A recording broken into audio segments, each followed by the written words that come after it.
সুপ্রিয় দর্শক, আপনাদের সবাইকে স্বাগত জানাচ্ছি চ্যানেল জেড আয়োজিত নিয়মিত সংবাদ বিশ্লেষণ অনুষ্ঠান জেড ফোকাসে। আপনাদের সঙ্গে আছি আমি সাইদ খান। আর প্রতিদিনের মতো আজও আমাদের সাথে একজন আলোচক রয়েছেন। আমাদের সাথে স্টুডিওতে সরাসরি উপস্থিত রয়েছেন রমেশ দত্ত, বাংলাদেশ হিন্দু বৌদ্ধ খ্রিস্টান কল্যাণ ফ্রন্টের ভাইস চেয়ারম্যান। রমেশ দা, আপনাকে স্বাগত জানাচ্ছি আমাদের অনুষ্ঠানে। আপনাকেও আমি স্বাগত জানাচ্ছি। পাশাপাশি আপনার টেলিভিশন চ্যানেলের কর্মকর্তা কর্মচারী মিডিয়া ব্যক্তিত্ব যারা রয়েছেন এর সাথে কলা কৌশলী, পাশাপাশি দেশবাসীকে বাংলাদেশ হিন্দু বৌদ্ধ খ্রিস্টান কল্যাণ ফ্রন্টের পক্ষ থেকে সবাইকে অভিনন্দন ও শুভেচ্ছা। দর্শক, আপনারা জানেন যে প্রতিদিনই আমরা কোনো না কোনো বিশেষ সংবাদ ধরে বিশ্লেষণ করে থাকি। আজও আমাদের হাতে একটি খবর রয়েছে। দর্শক, আপনারা জানেন যে গতকালকে ইস্কনের একজন নেতাকে, প্রভু চিন্ময় দাসকে গ্রেপ্তারকে কেন্দ্র করে সারা দেশে এক ধরনের অস্থিরতা সৃষ্টি হয়েছে এবং এই চিন্ময় দাস, প্রভু চিন্ময় দাসকে গ্রেপ্তারকে কেন্দ্র করে চট্টগ্রামে একজন আইনজীবীও কিন্তু খুন হয়েছেন এবং সেটি নিয়ে আজকে সারা দেশের আদালত প্রাঙ্গণে আইনজীবীরা বিক্ষোভ করছেন এবং আদালত বর্জন করেছেন তারা। দাদা, এই বিষয়গুলো নিয়েই আলোচনা করব। আসলে রাষ্ট্রের পক্ষ থেকে বলা হচ্ছে যে সুনির্দিষ্ট অভিযোগের ভিত্তিতেই কিন্তু প্রভু চিন্ময় দাসকে গ্রেপ্তার করা হয়েছে। তিনি রাষ্ট্রদ্রোহ করেছেন বা রাষ্ট্রীয় রীতিকে লঙ্ঘন করেছেন, সেই অভিযোগের ভিত্তিতেই তাকে গ্রেপ্তার করা হয়েছে। পাশাপাশি আপনি খেয়াল করেছেন যে গতকালকেই প্রতিবেশী রাষ্ট্র ভারতের বিদেশ মন্ত্রক থেকে একটি রিজয়েন্ডার এসেছে বা একটি প্রতিবাদ তারা দিয়েছেন যে সংখ্যালঘু সম্প্রদায়কে নিপীড়ন করা হচ্ছে শেখ হাসিনা সরকার পালিয়ে যাওয়ার পর থেকেই। এবং গত রাতেই কিন্তু বাংলাদেশের পররাষ্ট্র মন্ত্রণালয়ের পক্ষ থেকেও কিন্তু এই রিজয়েন্ডারের একটা পাল্টা প্রতিবাদ জানানো হয়েছে। সেখানে বলা হয়েছে যে সুনির্দিষ্ট তথ্য এবং অভিযোগের ভিত্তিতেই চিন্ময় দাসকে গ্রেপ্তার করা হয়েছে। এখানে কোনো সংখ্যালঘু সম্প্রদায়ের কোনো নেতাকে গ্রেপ্তার করা হয়নি বা সংখ্যালঘু বিবেচনায় তাকে গ্রেপ্তার করা হয়নি, অপরাধের বিবেচনায় তাকে গ্রেপ্তার করা হয়েছে। এই সামগ্রিক বিষয়টাকে আসলে আপনিও তো নিজেও এই ধর্মীয় সংখ্যালঘু, বা আমি সংখ্যালঘু শব্দটি বলতে চাচ্ছি না, আমি আসলে মানি না যে এখানে কোনো সংখ্যালঘু আছে। এই সনাতন ধর্মাবলম্বীদের একটি বড় সংগঠন এবং অন্যান্য ধর্মীয় একটি বড় সংগঠন বাংলাদেশ হিন্দু বৌদ্ধ খ্রিস্টান কল্যাণ ফ্রন্ট, এটি একটি বড় সংগঠন না, অন্যতম প্রধান সংগঠন বলবো। সেই সংগঠনের ভাইস চেয়ারম্যানের দায়িত্বে রয়েছেন আপনি। এই সামগ্রিক বিষয়টিকে কিভাবে মূল্যায়ন করবেন? এটিকে নিয়ে কোনো গেম হচ্ছে কিনা, এর পেছনে কোনো ষড়যন্ত্রের গন্ধ আপনি পান কিনা? আমি বলতে চাচ্ছি যে যখন স্বৈরাচারী যে দীর্ঘদিন যে 17 বছর ধরে স্বৈরাচারী ফ্যাসিস্ট সরকার এবং বিদেশি মদদে, ভারতীয় মদদে এবং তাদের মদদে যে ক্ষমতায় ছিল, অন্যায়ভাবে বিভিন্ন হাজার হাজার ছাত্র যুবক, বিশেষ করে বাংলাদেশের জাতীয়তাবাদী দলের বিরোধী দলের নেতা কর্মী সহ ধর্মীয় রাজনীতিবিদ যারা তাদের যে অত্যাচার নির্যাতন করেছিল এবং একচেটিয়া ভাবে এবং দুর্নীতি ঘুষ নীতি করার পরে যখন জনতার রুদ্রশ্বাসে যখন ফলে গেল, তখন থেকেই এই ষড়যন্ত্র শুরু হয়েছিল। আমি সেখানে কিছুদিন আগে আমি আপনাদের সামনে বলেছিলাম এবং তার কারণে বাংলাদেশ জাতীয়তাবাদী দল বিএনপির ভারপ্রাপ্ত চেয়ারম্যান দেশনায়ক তারেক রহমান উনি কিন্তু একটা নির্দেশনা দিয়েছিলেন যে আমাদের সেদিনকে ঘোষণা দিয়েছিল যে আমরা যারা হিন্দু বৌদ্ধ খ্রিস্টান কল্যাণ ফ্রন্ট আছি বা হিন্দু সম্প্রদায়ের যারা আছি, তারা যেন মন্দিরগুলো পাহারা দিই এবং ধৈর্য সহকারে তাদের পাশে থাকি। এবং আমি আপনাকে মনে করাই দিয়ে আমরা কিন্তু সেদিনকে পাশে গিয়েছিলাম, আমরা কিন্তু সেদিনকে দেখেছিলাম এই ষড়যন্ত্র তারা মনে মনে চায় নাই। যার কারণে দেখেন একটা রূপ পাল্টিয়েছে। আগে রূপ ছিল বাংলাদেশ হিন্দু বৌদ্ধ ঐক্য পরিষদ, যাদের নেতৃত্বে মানে আওয়ামী লীগের পক্ষে তারা দালালি করতো এবং মানে তারা প্রোগ্রামে আওয়ামী লীগের সংগঠন, তারা আন্দোলন করতো। কিন্তু তারা এরকম এখন যে ভাবে একটা প্রক্রিয়া, যেটা একটা মানে একটা আক্রোশ, একটা ক্রোধ, একটা প্রতিহিংসা, জঘন্য হত্যা, এটা কিন্তু ছিল না। কারণটা কি? এটা আর কি একটা বিকল্প হিসাবে, এই বিকল্প হিসাবে কারা আছে? বিকল্প হিসাবে একজন ইসকন থেকে বহিষ্কৃত। এখানে তো ইসকনের কোনো দায় নেই, ইসকনের দায় নাই, কিন্তু ইসকনের উপরে ভর করে আওয়ামী লীগ রাজনীতিতে পুনর্বাসনের যে অপকৌশল অবলম্বন করছে, এই প্রক্রিয়াটি আসলে দায়ী, তাই না? ইসকন একটা আন্তর্জাতিক সংগঠন, সারা বিশ্বে এদের সুনাম আছে। অথচ ইসকনের প্রভু মানে যারা সাধু আর কি, এবং ওটার সাথে আরো কিছু সাধু আছে, শুধু খালি চিন্ময় না, আরো কিছু সাধুকেও কিন্তু দেখা যাচ্ছে। মানে পাল্টা, মানে আগে যেরকম একটা গ্রুপ ছিল, এখন এর সাথে আছে যেরকম ডক্টর কুশল বরণ চিটাগাং বিশ্ববিদ্যালয়ের টিচার, তারপরে পলাশ কান্তি মহাজোটের, তারপরে নেহার হালদার একটা ইয়ং স্টুডেন্ট, সেও নিজেকে মনে করতেছে যে আমি একজন ছাত্র। মানে ছাত্র হলো মানে বৈষম্য বিরোধী ছাত্র, তারাও একটা জোট করেছে, তার নতুন নাম দিছে, সে নাম হলো হিন্দু জাগরণ মঞ্চ। এবং হিন্দু জাগরণ মঞ্চ যে ষড়যন্ত্র করবে আমরা আগে বুঝেছিলাম, যার কারণে কিন্তু প্রথম যখন শাহবাগে এরা যখন সমাবেশ করলো, তখন আমরা কিন্তু খুঁজে বের করে দেখলাম অনেক মুসলিম, আওয়ামী লীগ, যুবলীগ, ছাত্রলীগের তারা, মানে অন্যান্য ধর্মাবলম্বীরাও ছিলেন ওখানে। ধর্ম বলে বলবো না, কোনো ধর্মীয় বিষয় না, বিষয় হলো আওয়ামী লীগ ছিল। মানে আপনি কি বলতে চাচ্ছেন যে প্রকারান্তে এটি আসলে আওয়ামী লীগেরই একটি কৌশলী মুভমেন্ট, এবং পিছনে ভারতীয় যে বিজেপি সরকারের একটা মদত রয়েছে, এবং মদতের কারণেই এরা একটু প্রখর ভাবে দাঁড়িয়ে গেছে, যার কারণে আমাদের ভিতরে 8 দফা দাবি কিন্তু আমাদের পানির দাবি। এটা এমন কোনো বিষয় না যে রাষ্ট্রের বিরাট ক্ষতি হয়ে যাবে, 8 দফাকে বানলে ক্ষতি হয়ে যাবে, অনেক কিছু বিষয় না। এই দাবিগুলা আমাদের বিএনপির যে নির্বাচনী ম্যানিফেস্টোতে এই 8 দফা দাবি পূরণের কথা রয়েছে। যেরকম দেশনায়ক তারেক রহমান বিএনপি প্রণীত যে 31 দফাতে বলা আছে, 2 নম্বর দফা আছে রেইনবো নেশন, অর্থাৎ সমস্ত মানুষকে এক জায়গায় নিয়ে আসা, সকল জাতিগোষ্ঠী, হিন্দু, বৌদ্ধ, খ্রিস্টান, নৃতত্ব, চাকমা, অর্থাৎ একটা গোলাপ ফুলের মতো সবাইকে নিয়ে একটা রাষ্ট্র, ভৌগোলিক একটা পাহাড় থেকে সমতল সকল সম্প্রদায়কে নিয়ে আসা।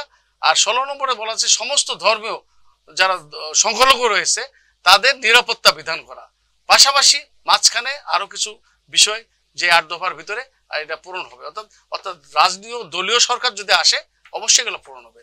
সাময়িক কিছু সমস্যা থাকতে পারে, যার কারণে অথচ ডক্টর ইউনূস সাহেব, যেটা কোনোদিনই হয় না, 50 বছরে যেটা হয় না, দুর্গাপূজা একদিনের বেশি ছুটি দেয় না, ইউনূস সাহেব কিন্তু একদিন ছুটি দিয়েছে এবং ঘোষণা দিয়েছে 2 দিন হবে আগামীতে।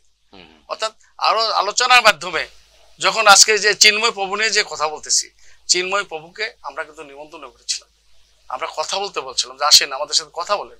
উনি তারেক রহমানের সামনে কথা বললেন এবং উনি অনেক 31 দফা, আমি কি বলবো, তার চেয়ে ভালো করে বোঝালেন যেটার ভিতরে আছে, এবং আমরা আগামী সরকার বিএনপি আসলে এটা পূরণ হবে। অথচ মুখের কথা, অন্য জায়গায় অন্য কিছু গেম খেলা, এবং তার প্রমাণ আজকে হলো যে তাকে গ্রেপ্তারের পাশাপাশি দেখেন তার বিরুদ্ধে যে মামলা করেছিল বিএনপি নির্দেশ অনুযায়ী তাকে কিন্তু বিএনপি থেকে বহিষ্কার করছে, অর্থাৎ তারপরেও কিন্তু সে বসে নাই, তাকে বলছে যে আলোচনার মাধ্যমে কথা বলা যায়, কিভাবে কি করা যায়, কিন্তু সে না করে দেখেন এই একটা অন্য খোলসে, আজকে অন্য খোলসে একটা বিশাল ষড়যন্ত্র, রাষ্ট্র বিরুদ্ধে ষড়যন্ত্র, একটা বেসাকার অবস্থা আজকে সারা বিশ্বে, মানে বিশ্বকে প্রমাণ করে দেওয়া হয় যে বাংলাদেশের সংখ্যালঘু একটা মানে দাঙ্গা বাঁধানোর চেষ্টা, ওরা লাশ চাই, রক্ত চাই। মানে ওর ইসকনের এখানে লাভ হওয়ার কি আছে? ইসকনকে ব্যবহার করছে, ইসকন নিজের থেকে কিছু করছে কথা আমি বলবো না, আমি কোনো সেই গতবারও বলিনি, আজকে বলবো না। চিন্ময় প্রভু তো ইসকন থেকে বহিষ্কৃত, ইসকন থেকে বহিষ্কার করেছে। চিন্ময় ইসকনের কিছু কি দায়ে অভিযোগ বহিষ্কার করা হয়েছে? ইসকনের আরো কিছু সাধু আছে, যার কারণে আমাদের এবং সবার ধারণা যে ইসকন এরকে মদত দিচ্ছে, কারণ ইসকনের বাকিগুলা তাহলে তারা সেভাবে মাঠে নামতো। ইসকনের উচিত ছিল, চারুচন্দ্র মহারাজ উনি বললো বহিষ্কার করছে তা না, ওনারও মাঠে বসে বলা হচ্ছিল যে বাংলাদেশের সাম্প্রদায়িক সম্প্রীতি বিরাজমান, আমাদের ভিতর থেকে যে বিচ্যুত কিছু লোকজন, চিন্ময় প্রভুর মতো কিছু লোকজন তারা করে বেড়াচ্ছে, তার সাথে আমরা একমত নাই, আমরা ভালো থাকতে চাই এবং সরকারকে সমর্থন করতে চাই, এবং সরকারের সাথে আলোচনার মাধ্যমে। আর সবচেয়ে বড় কথা, সাধুদের কাজ কি? মন্দিরে পৌরোহিত্য করা, ধর্ম প্রচার করা, কিছু রাজনীতির বিষয়টাও না। আর চিন্ময় প্রভু তো এখন নেতা হয়ে গেছে, উনি যখন যাচ্ছে বিমানে উঠছে, বিমানে আসছে, বহরকে বহর, মানে হাজার হাজার লোক, মানে লোকগুলা কারা? এই যে দেখেন ওনার যে একটা ছবি আছে, ছবি আজকে ভাইরাল হয়েছে, সেটা হলো যে বাকলিয়া কলেজের ছাত্রলীগের জিয়াউদ্দিন, সেটা আজম নাসিমের ড্যান হাত অস্ত্রসহ, হ্যাঁ সেই মানে হিন্দু যে সমাবেশ, যেটা সমাবেশে যেখানে আমাদের একজন অত্যন্ত দুঃখজনক ভাবে একজন আইনজীবী নিহত হয়েছেন, আইনজীবী মারা গেছে। এই হত্যার আগে তার হাতে কিন্তু অস্ত্র দেখা গেছে, এবং দেখেন অস্ত্র দেখা গেছে।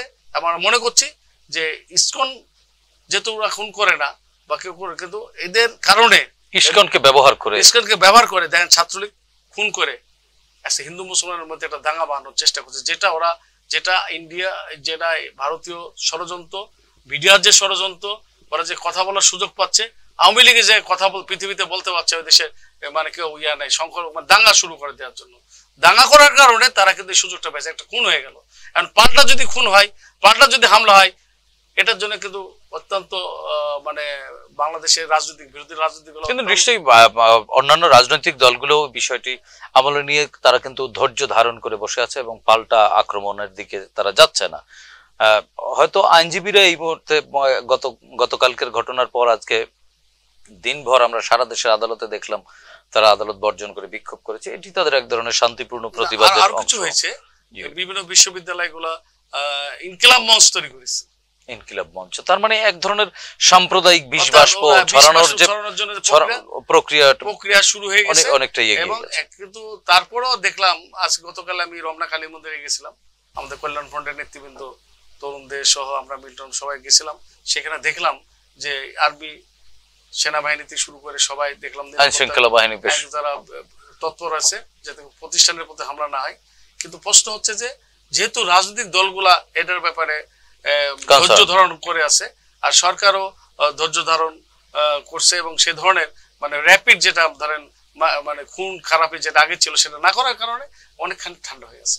কিন্তু আমার মনে হয় এই বিষয়টা ষড়যন্ত্র সারা দেশের, বিশেষ করে আমি আপনার এই অনুষ্ঠানের মাধ্যমে বাংলাদেশের সংখ্যালঘু আসলে সংখ্যালঘু বিশ্বাস করি না, ধর্মীয় সংখ্যালঘু আমাদের, এটা সংখ্যালঘু শব্দটা না, সবাই তো বাংলাদেশ, আমরা না ধর্মীয় ভাবে আমরা সংখ্যায় কম, সেই হিসাবে তাদেরকে বলবো ধৈর্য ধারণ করেন এবং এদের সাথে এদের এই খেলার মধ্যে আপনারা যাবেন না, তাইলে পারে যেটুকু অবস্থান আছে অবস্থানটা থাকবে না। কারণ 5 তারিখের পরে একটা স্বাভাবিক পরিস্থিতি সৃষ্টি হয়েছে, সরকার তদন্ত করেছে, তাদের সাহায্য দিচ্ছে এবং যেগুলো মানে ক্ষতিগ্রস্ত হয়েছে ক্ষতিগ্রস্তের তালিকা সৃষ্টি হচ্ছে। এখন নতুন করে যদি হয় তাহলে কোথায় চলে যাবে এবং সেটাই চাচ্ছে। এখান থেকে আসলে বেরিয়ে আসার উপায় কি? বেরিয়ে আসার উপায় হলো সরকারের কিছু বুদ্ধির কম আছে, সরকার একটু নিজের থেকে হয়তো আলোচনা আমাদের সাথে, বিশেষ করে বিরোধী দল বা আমাদের সংগঠনকে ডাকা উচিত ছিল যে আপনারা এদের সাথে কথা বলেন, আপনাদেরকে তারা আমাদেরকে মাঠের নিয়ন্ত্রণ পরিস্থিতি নিয়ন্ত্রণ আপনারা করতে পারতেন। ওই শুধুমাত্র ওই চিন্ময় মানে প্রভুই হলো হিন্দু আর রমেশ দত্ত হিন্দু না, গয়েশ্বর রায় হিন্দু না, এটা ঠিক না। তাহলে গয়েশ্বর রায় বা আমাদের সংগঠন যারা আছি, বিজনকান্তি সরকার বা তরুণ দে বা আমরা যারা আছি, হ্যাঁ তাদেরকে ডেকে একটা কথা বলা উচিত ছিল, অথবা রাজনৈতিক দল হিসাবে বিএনপির মহাসচিব, তারপরে জামাত ইসলামের আমির সবাইকে ডেকে বললো যে আপনারা যেভাবে 5 তারিখে আপনারা ভূমিকা রাখছেন আমাদের ভূমিকা রাখা ছিল। তাহলে আপনারাও তো সহযোগে যেতে পারতেন সরকারের কাছে, আপনারা কি যাওয়ার চেষ্টা করেছিলেন? স্পেস দেয় না আমাদের, সরকার স্পেস দেয় না। আমরা দেশকে ভালোবাসি, আমরা জাতীয়তাবাদী দেশ চেতনায় বিশ্বাসী, যার কারণে আমরা নিজের থেকে আমাদের সবাইকে আমরা কনসেন্ট্রেশন এবং মোটামুটি সামাজিক মাধ্যম থেকে শুরু করে, এবং আপনি জানেন সারা দেশে আমরা কল্যাণ ফ্রন্টের থেকে বলা হয়েছে কোথাও মানে মিছিল টিছিল করতে দেওয়া হয় নাই, আরো জায়গায় কিন্তু আরো ঘটনা ঘটতো। অর্থাৎ যারা না বুঝে, অর্থাৎ তাদেরকে ভুল বুঝে যে এটা 8 দফা হলে এই হয়ে যাবে সে হয়ে যাবে, এই পূরণ হবে, কি পূরণ হবে তো কিছু বুঝলাম না। হ্যাঁ, এইগুলা করার কথা মানে তারা বলেছে, কিন্তু ঘটনাতে কিন্তু সেই জিনিসটা আমরা করতে দিয়ে নেই। দাদা আরেকটু আপনার কনসার্নে আরেকটি বিষয় আনি, সেটি হচ্ছে ইসকন ইস্যুতে সরকারের পদক্ষেপ জানতে চেয়ে হাইকোর্টের একটি আদেশ এসেছে আজকে, কিছুক্ষণ আগে হাইকোর্ট একটি আদেশ দিয়েছে। এই বিষয়টি আসলে আপনি কিভাবে দেখবেন? হাইকোর্টের আদেশটা আমি শুনেছি। জি, আসলে ইসকন তো বললাম তো আন্তর্জাতিক সংগঠন, মানে ইসকন ইস্যুতে বৃহস্পতিবারের মধ্যে সরকারের পদক্ষেপ জানতে আদেশ দিয়েছেন হাইকোর্ট। এখানে মানে হাইকোর্ট সরকারের পদক্ষেপ সরকারকে বলছে হাইকোর্ট যে আপনাদের সাংবিধানিক কি কি ক্ষমতা আছে, ইসকনের নাম ব্যবহার করে বাংলাদেশে যে একটা অস্থিতিশীল পরিস্থিতি সৃষ্টি করেছে, ইসকনের বিরুদ্ধে ইসকনের মানে সাংবিধানিকতা, তাদের রেজিস্ট্রেশন বা তাদের কার্যক্রম, এই ব্যাপারে কিভাবে আপনারা পদক্ষেপ নেবেন, আইনগতভাবে আপনারা কি কি পাওয়ার এক্সিকিউশন করা আছে, এটা হাইকোর্ট জানতে চেয়েছে। কিন্তু ইসকন কি আসলে এই ধরনের কোন সংগঠন কিনা যেটা নিবন্ধন বা বৈধতার? আমার মনে হয় ইসকনের নিবন্ধন আছে, কারণ আন্তর্জাতিক বিশ্বের ইসকন তো একটি বড় সংগঠন, বিরাট প্ল্যাটফর্ম। এটা ভারতীয় ইন্ধনে চলার কথা না, ইসকনের কিছু সাধু ইন্ধনে চলে ইসকনের আজকে এই অবস্থায় সৃষ্টি হয়েছে, যার কারণে ইসকনের নামটা বেশি ব্যবহার হচ্ছে। ইসকন আর সংখ্যালঘু এক না, বারবার কিন্তু ভুলে ফেলছে। আমাদেরও কিছু মুসলিম ভাইয়েরা আবেগ আবেলতে ইসকনের সাথে হিন্দুদেরকে মানে সৃষ্টি করছে, এটা এক না। ইসকন মানে আমি নিজে তো নিরামিষ ভোজি না, ইসকন তো নিরামিষ ভোজি, আমি তো মাছ খাই, মাংস খাই, হয়তো গরুর মাংস খাই না বা শুকর খাই না, কিন্তু মাছ মাংস খাই। ইসকনে তো নিরামিষ ভোজি, তাদের সাথে তো আমার মিল হবে না। তাহলে ইসকনের বিরুদ্ধে কথা বললে তো আমার বিরুদ্ধে কথা বলা ঠিক হবে না। বা আমার মন্দিরে হামলা করা ঠিক হবে না। আর ইসকনের সবাই তো এই অপরাধের সাথে ইসকন সাংগঠনিক ভাবে নাই, ইসকন তো বহিষ্কার করছে এদেরকে, ইসকন তো এদের সবাইকে বহিষ্কার করা। কিন্তু আমি মনে করি ইসকন সম্বন্ধে আমার ইসকনের মানে ব্যাপারে আমার একটা মানে সাজেশন আছে, তাদেরও মাঠে আসা উচিত। যেভাবে আমরা কথা বলছি ইসকনও সেভাবে বিভিন্ন জায়গায় সরকারের সাথে সমন্বয় করে বসা উচিত। ইসকন আপনাদের পাশে আছে এবং সাম্প্রদায়িক সম্প্রীতি বিজয়ের জন্য আমরা কাজ করতে চাই। সরকারও যেমন আছে, ইসকনেরও সুযোগ আছে, মানে প্রত্যেকেরই দায় রয়েছে। তবে সরকারের আমার মনে হয় সরকারের ভিতরে কারা আছে তারা বুঝতেছে না। তাদের এই বিষয়টা শুধুমাত্র এইভাবে জোর করে অ্যারেস্ট করলাম, ডিবি অফিসে নিয়ে গেলাম, এভাবে না করে ডেকে নিয়ে এসে আমাদের সাথে কথা বলে একটা আলোচনা, এই প্রক্রিয়া আপনাদেরকে অংশ করে নিতে পারে সরকার চাইলে। সরকার তো এস পর্যন্ত আমাদের মানে দাওয়াতেই দেয় না এস পর্যন্ত। মানে আপনারা কি সেটি প্রত্যাশা করেন যে সরকার আপনাদের সাথে বসে? সবসময় প্রত্যাশা, আপনাদের সাথে বসলে কি আপনারা এই উদ্ভূত পরিস্থিতি নিয়ন্ত্রণে ভূমিকা? আমাদের সাথে ইসকনের অন্য যারা প্রভু তাদের সাথে সম্পর্ক ভালো, তাদের সাথে কথা বলতে পারি, তাদেরকে নিয়ে মাঠে নামাতে পারি, তাদের নিয়ে অ্যাওয়ারনেস করতে পারি, তাদের নিয়ে সেমিনার করতে পারি, তাদের সাথে কথা বলতে পারি। সব হিন্দু সম্প্রদায়ের সবাই এটার সাথে নাই, শুধুমাত্র যারা বিলং করে ফ্যাসিস্ট হাসিনার সাথে। যারা আমরা চিন্ময় প্রভুর একটি বক্তব্যও দেখলাম যে শেখ হাসিনার হাতকে শক্তিশালী করার জন্য, উনি জাতির জনক বঙ্গবন্ধুর দেশ, তার কন্যা শেখ হাসিনার নেতৃত্বে হাতকে শক্তিশালী করার জন্য উনি সেই আমলে বক্তব্য দিচ্ছে। আবার ওই ভদ্রলোকই আবার দেশ নায়ক তারেক রহমান আপনার দিকে তাকিয়ে আছে, আগামীতে 8 দফা, আপনার 31 দফার ভিতরে 8 দফা, এটাও বলছে উনি বহুরূপী কথা বলছে। আবার যখন মাঠে যায় উনি যে বিপ্লবী, মানে মনে হচ্ছে যে বিপ্লবী বক্তব্য দিচ্ছে, আমাদের ইউনূস সাহেবকে অবাধ্যত্ব বলছে, অযোগ্য বলছে, অনেক কিছু বলছে। সুতরাং এই দ্বিচারিতার ভিতরে তাকে কিন্তু আমি যতটুকু শুনেছি আমাদের দলের মহাসচিবের সাথে তার কথা হয়েছে, আমাদের বিএনপির আমাদের বিন্দুবদ্ধ কৃষ্ণ কল্যাণ ফন্ডের যে সভাপতি চেয়ারম্যান যেটা বিজন গান্ধী সরকার কথা হয়েছে যে আপনার এগুলো না করে আলোচনার মাধ্যমে কিভাবে কি করা যায় দেখেন, ওনারা এটা শোনে নাই। অর্থাৎ তাদের ভিতরে অন্য কিছু। এবং ইসকনের মধ্যে অনেক প্রভুদের মধ্যেই চিন্ময় প্রভুর বেশ জনপ্রিয়তা রয়েছে বা এক ধরনের প্রভাব রয়েছে। ইসকনের ভিতরে না, এই যারা আওয়ামী লীগ করে, যারা আন্দোলন প্রিয়, যেগুলো কিছু কিছু নাম বললাম না, এই লোকগুলা কিন্তু আগে দেখি নাই। এর আগে করতো ডিম ভৌমিক, রানা দাশগুপ্ত, কাজল দেবনাথ, এখন দেখেন ডক্টর কুশল বরণ চক্রবর্তী, পলাশ কান্তি, ছাত্রদের মধ্যে নেহার, এরকম কিছু কিছু লোক, অ্যাডভোকেট সুমন রায় আবার হাইকোর্টে সোমোটো কেস করছে, এই ধরনের আরেকটা যাদেরকে এদেরকে ব্যবহার করছে আরেকটা প্ল্যাটফর্ম। এই প্ল্যাটফর্মে মাধ্যমে তারা যখন এই সাধারণ হিন্দুদেরকে বলতেছে যে আপনারা আসেন, আমাদের এই দাবিগুলো, এই যে আহ্বান, এটাও তো এক ধরনের ধর্মীয় বা সাম্প্রদায়িক উস্কানি বলা যায়, বা সাম্প্রদায়িক দাঙ্গার উস্কানি বলা যায়। বলার কে, উনার কাজ হলো ধর্মীয় আচরণ বলা, আসেন হিন্দু ধর্ম পালন করি, ইসকনের বৈষ্ণব ধর্ম পালন করি, শ্রীকৃষ্ণ ভজন করি। উনার তো এই আন্দোলন সংগ্রাম, লং মার্চ, ঢাকা ঘেরাও, এটা তো একটা রাষ্ট্রদ্রোহী কথাবার্তা বলা তো অবশ্যই স্বাভাবিক। উনি আমাদের সাথে কথা বলছে, আবার অন্য জায়গায় কথা বলছে, এটা একটা অবশ্যই মানে রাষ্ট্রদ্রোহিতার সামিল। কারণ সরকারের সাথে আপনি আলোচনা করছেন না, সরকার তো স্টেবল সরকার না। সরকারের বিরুদ্ধে তো আমিও কথা বলছি যে সরকার আমাদের সাথে আজ পর্যন্ত কথা বলে নাই। আপনি আমাকে অনুষ্ঠানে প্রারম্ভে বললেন যে বাংলাদেশের বৃহত্তম হিন্দু বৌদ্ধ খ্রিস্টানদের প্ল্যাটফর্ম বাংলাদেশ হিন্দু বৌদ্ধ খ্রিস্টান কল্যাণ ফ্রন্ট, আজ পর্যন্ত আমাদের আহ্বানে জানানো হয় নাই। তাহলে পারে তারা তো আলোচনা করতে পারতো, আমাদের মাধ্যমেই কথা বলতে হবে যে আমরা আসেন কথা বলি, কিভাবে আলোচনা করা যায়, আমাদের একটা সেমিনার করতে পারি, গেট টুগেদার করতে পারি, এবং আমাদের এই গেট টুগেদার করি এবং থানায়, জেলায়, এবং পাওয়া না পাওয়া, চাওয়া, এগুলো শোনাও যেতে পারে। হ্যাঁ, আমরা যদি সবাই মিলে আমরা যদি যে কথা বলতাম, যে কোনো দাবি দেওয়া নিয়ে মাঠে নামবার আগে তো আলোচনার টেবিলে বসবার সুযোগ থাকে। আমার মনে হয় 5 তারিখের পরে সরকারের একটা বিষয় অবশ্যই সুনাম করতে হবে, যেটা 50 বছর আমাদের বিএনপি আওয়ামী লীগ জাতীয় পার্টি যেটা করে না, যেটা করছে।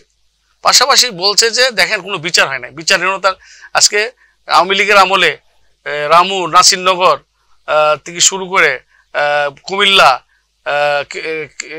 অভয়নগর, পাবনা, সুজানগর থেকে শুরু করে প্রত্যেকটা জায়গাতে যেভাবে হত্যা হয়েছে, সবচেয়ে বড় দুঃখ কথা যে ইসকনের 2 জন প্রভুকে মেরে জলের ভিতরে ফেলে দিয়েছে নোয়াখালীতে, মানে আওয়ামী লীগের নেতারা।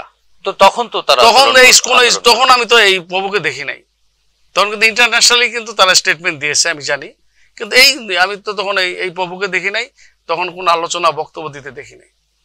এবং ওদের ধমুকে, আওয়ামী লীগের ধমুকে থেমে গেছে। ওনারা আজকে কুমিল্লার এমপি আমাদের ধর্মীয় আঘাত করে বক্তব্য দিচ্ছে যে হিন্দুরা মদ পান করে পূজাতে, এটা বন্ধ করতে হবে। অর্থাৎ উনি আমাদেরকে বোঝাচ্ছে আমরা নাকি মদ পান করি। এর বিরুদ্ধে কথা বলছে, কথা বলার মিছিল করছে, সেই মিছিল উপরে যুবলীগের হামলা করছে। তখন তো এই প্রভুকে আমি দেখি নাই। তখন এই কুশল বনন, এই পলাশকান্তি, নেহার হালদার, এই বৈষম্য এদেরকে আমি দেখি নাই। এখন কি হয়ে গেল, যেহেতু মিছিল করলে কিছু বাধা দিচ্ছে না, সমাবেশ করলে বাধা দিচ্ছে না, গুন্ডা বান্ডা নাই, ছাত্রলীগের গুন্ডা যেরকম আছে সেরকম নাই, সবকিছু নাই। তবে আমার মনে হয় কতদিন ধরে রাখা যাবে?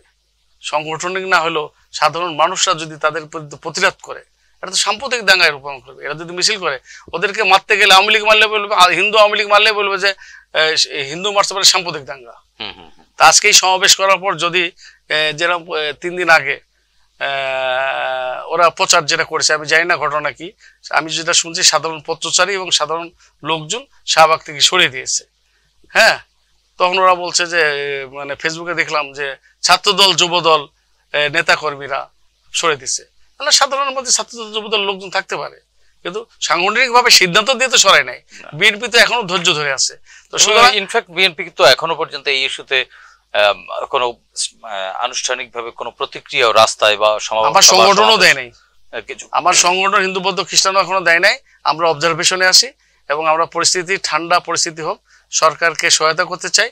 সরকারের উচিত হবে আমাদেরকে ডেকে আমাদের সাথে আলোচনা করে, এদের সাথে ইসকনের যারা মূল চোথে আছে তাদের সাথে কথা বলে। এবং দাদা আরেকটি জিনিস আপনার নজরে আনতে চাই, এই ইস্যুকে কেন্দ্র করে চিটাগাং এ পর্যন্ত 21 জনকে আটক করেছে সিএফডি এবং মোট আইনজীবী হত্যার এই অভিযোগে এ পর্যন্ত 30 জনকে আটক করেছে। মঙ্গলবার রাতে নগরের কোতোয়ালি এলাকায় অভিযান চালিয়ে তাদেরকে আটক করে যৌথ বাহিনী মোট 30 জনকে আটক করা হয়েছে এই যে আইনজীবী হত্যাকাণ্ডকে কেন্দ্র করে। এর মধ্যে অনেক সনাতন ধর্মাবলম্বীরা রয়েছেন।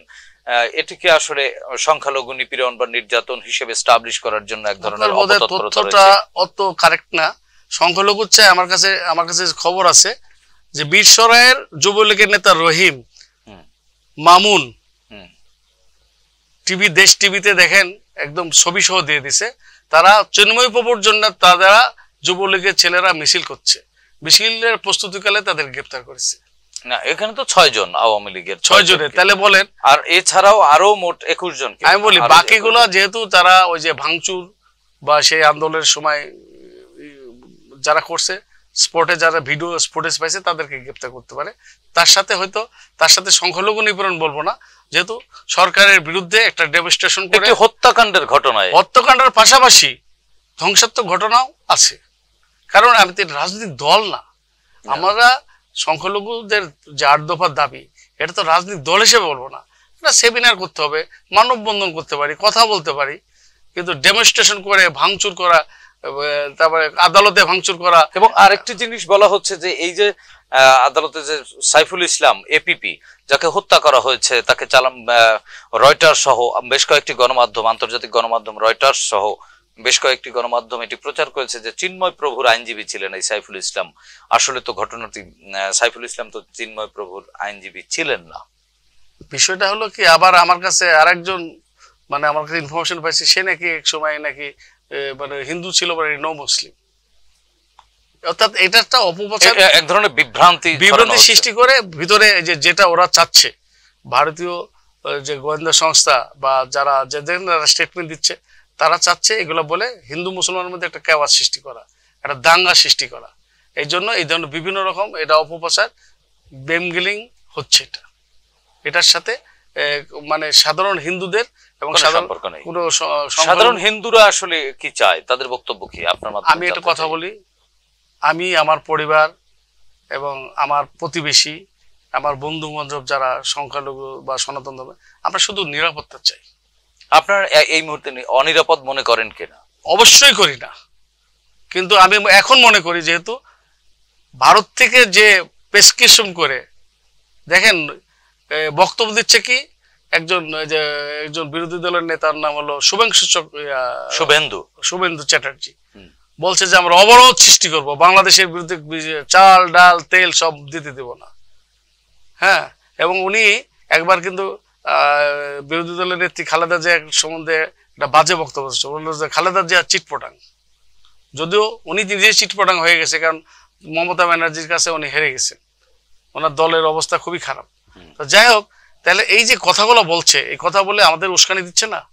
তার মানে এটা একেবারে ডিসিশন তাদের, যেখানে এক ধরনের সাম্প্রদায়িক দাঙ্গা বা একটা নীল নকশা এটি হটিয়ে দেওয়ার জন্য সাধারণ হিন্দু যারা রয়েছেন এখানে সবাই তো আর রাজনীতি করেন না, সকল সনাতন ধর্মাবলম্বীরা তো রাজনীতিক না, তারা রাজনীতির ট্রাম্প কার্ড হিসেবে ব্যবহৃত হয় বিভিন্ন সময়। সেক্ষেত্রে এই যে সাধারণ সনাতন ধর্মাবলম্বী যারা রয়েছেন তাদের প্রতি আপনার আহ্বান কি, আপনার সংগঠনের আহ্বান কি, বা আপনাদের কোনো কর্মসূচি আছে কিনা যেটি নিয়ে আপনারা মাঠে নামবার চিন্তা করছেন? এখন পর্যন্ত আনুষ্ঠানিক কোনো কর্মসূচি পালন করি নাই, তবে আমরা এই ঘটনার পর থেকে আমাদের বিভিন্ন জেলাতে, বিভিন্ন থানাতে আমরা সার্বক্ষণিক এবং রাত ৩টা-৪টা পর্যন্ত আমরা যোগাযোগ করেছি এবং তাদেরকে বলেছি যে তারা যেন ওই আপনার চিন্ময় প্রভুর যে প্রোগ্রামে মিছিলে যেন না হয়, সমাবেশে কোনো জানায়। যেন আমার রাজশাহীতে, আমার এলাকায় চারঘাট বাগাতে আজ পর্যন্ত কোনো মিছিল হয়নি, আমরা মানা করে দিয়েছি, কেউ করে না। আরও কয়েকটা জায়গায় যারা করতে চেয়েছিল তাদেরকে মানা করছে, তারা কয়েকটা জায়গায় প্রতিবাদ করেছে, কারণ কি গ্রেপ্তার, একটা সাধুকে গ্রেপ্তার করছে, প্রতিবাদ করছে, কিন্তু এরকম ডেমনস্ট্রেশন মিছিল মারামারি হয় নাই, তাহলে কিন্তু আরো বেশি হয়ে যেত। কিন্তু চিটাগাঙে এখন পর্যন্ত বেশি আছে। এই চিটাগাঙের যারা সনাতন ধর্মাবলম্বী রয়েছেন তাদের প্রতি আপনাদের কোনো আহ্বান আছে কিনা? চিটাগাঙের সনাতন ধর্মের প্রতি আমার বিশেষ আবেদন, আপনারা মূল বিষয়টা অনুধাবন করুন, ষড়যন্ত্রকে বুঝুন এবং আপনারা অনুমান করুন। আপনারা মনে করেন না যে শেখ হাসিনা আবার আসবে এবং ভারত সরকার এসে ক্ষমতায় এনে দেবে, শেখ হাসিনা প্রধানমন্ত্রী হবে, এই আশাটা ব্যাখ্যা করুন। মূল চোতের সাথে আসুন, মূল চোতের সাথে এসে নাগরিক অধিকার নিশ্চিত করুন। এবং ওরা যে ক্ষতি হবে, ভারত যে আমাদের ক্ষতি করছে, আজকে যদি ওরা যে এই যে শুভেন্দু চট্টোপাধ্যায় বলছে আলু পটল বন্ধ করবে, আলু পটল কি শুধুমাত্র মুসলমানদের ক্ষতি হবে না এদেশে হিন্দুদের ক্ষতি হবে? সুতরাং কেন আমরা ওদের সাথে তাল মিলিয়ে চলবো? আমাদের নিজস্ব সক্রিয়তা, জাতীয়তা বোধে উদ্বুদ্ধ হয়ে আমরা তো কাজ করতে চাই, আমরা তো সবাই মিলে বাংলাদেশি। জি, ধন্যবাদ দাদা আপনাকে। প্রিয় দর্শক, আমরাও আসলে বলতে চাই, এখানে সাম্প্রদায়িক উস্কানি বা সাম্প্রদায়িক দাঙ্গা বাঁধানোর যে অপকৌশল চলছে এবং প্রতিবেশী রাষ্ট্র হিসেবে ভারত এই বিষয়টিকে যে চোখে দেখছে, আমরা আসলে বিষয়টি সেভাবে এখানে ঘটেনি। আমরা প্রত্যাশা করব ভারত সাদা চোখে সবকিছু দেখুক এবং এখানে ষড়যন্ত্রের বীজ বাষ্প না ছড়িয়ে প্রতিবেশী রাষ্ট্র হিসেবে বাংলাদেশের এরকম দুর্যোগপূর্ণ সময় বা এ ধরনের একটি আপৎকালীন সময় তারা প্রতিবেশীর যেমন সৎ ভূমিকা থাকা উচিত সেই ভূমিকা রাখবে এবং বাংলাদেশের সনাতন ধর্মাবলম্বীরাও ভারতীয় এই নীল নকশার ট্রাম্প কার্ড হিসেবে ব্যবহৃত হবে না, সেই প্রত্যাশা ব্যক্ত করে ইস্কনের ভাই যারা সাধু রয়েছেন তাদের প্রতিও আমাদের আহ্বান যে আপনারা আপনাদের দাবি দাওয়া নিয়ে সরকারের সাথে বসবার সুযোগ রয়েছে এবং আপনাদের যে প্ল্যাটফর্ম রয়েছে বাংলাদেশ হিন্দু বৌদ্ধ খ্রিস্টান কল্যাণ ফ্রন্ট, সেগুলোর মাধ্যমে আপনারা সরকারের সাথে বসতে পারেন, সেটি আমাদের প্রত্যাশা। আসুন আমরা সবাই মিলে, সকল ধর্ম বর্ণ গোত্র সব ভেদাভেদ ভুলে গিয়ে আমরা বাংলাদেশি হিসেবে বিশ্বের বুকে মাথা উঁচু করে দাঁড়াই, এ প্রত্যাশা ব্যক্ত করে আজকে এখানেই শেষ করছি। প্রিয় দর্শক, ভালো থাকবেন, সুস্থ থাকবেন, চ্যানেল জেডের সঙ্গেই থাকুন। আল্লাহ হাফেজ।